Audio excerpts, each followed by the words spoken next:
take a look at a pretty basic song, but really interesting variations that Stephen Stills does in this tune, Singin Call.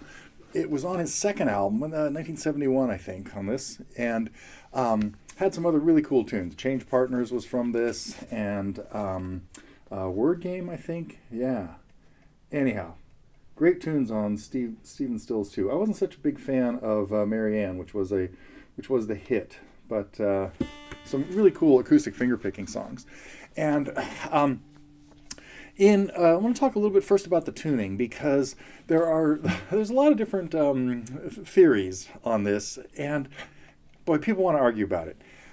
It's a modal tuning, meaning it has no third. All we have is roots and fifths of whatever level we're going to do it at. Sometimes he uses it. Now, the way Stills plays it, in this particular one, he's in D. So he's got the 6th string tuned down to D. He also has the 5th string tuned down to D, the same D. There is no point in doing that because he never even plays the 5th string.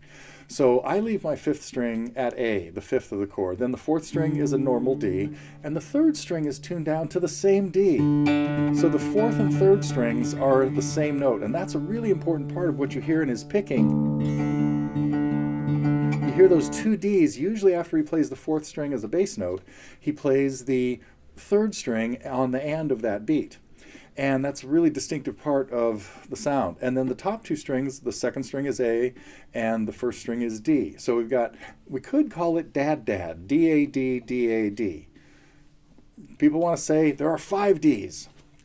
Nobody cares. You don't play the 5th string. So don't waste your time tuning your 5th string down to D. It'll just warp your neck on the guitar. It'll let the guitar go out of tune. But on different songs, he does this at different levels. Sometimes he's a half step higher, like at E flat. Sometimes, like even with Sweet Judy Blue Eyes, he's all the way up to E. So whether it's an E tuning or at E flat or D, it doesn't matter.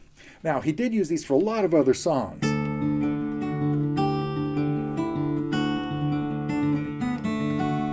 4 and 20. Love the One You're With. And of course,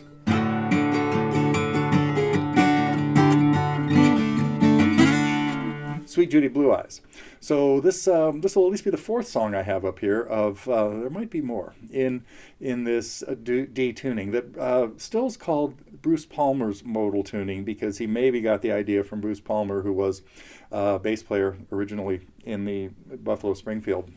But we're mostly just going to talk about, I have tabbed out the 2 different intros, one from the demo version, which included this little measure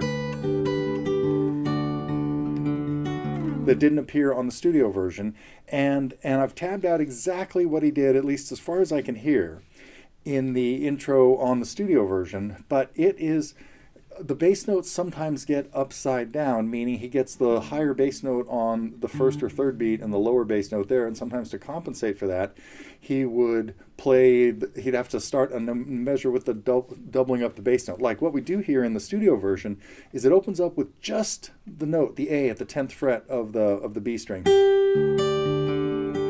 And that really jumps out because he bends it a little bit, gives it a little vibrato.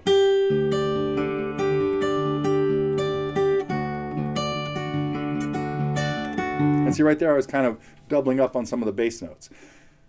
There's no reason to do that, because every time he would play it, it would be a little bit different. But we will talk about the patterns that a lot of the different variations that he uses in here. 2 main chords in the song, D sus4 and D. And then just some different bass notes, C in the bass, to B in the bass, and a couple Gs, and that is the whole song. But I'll still break it down a little bit more in the next few segments. So coming up, a lesson on Stephen Stills' Singin Call.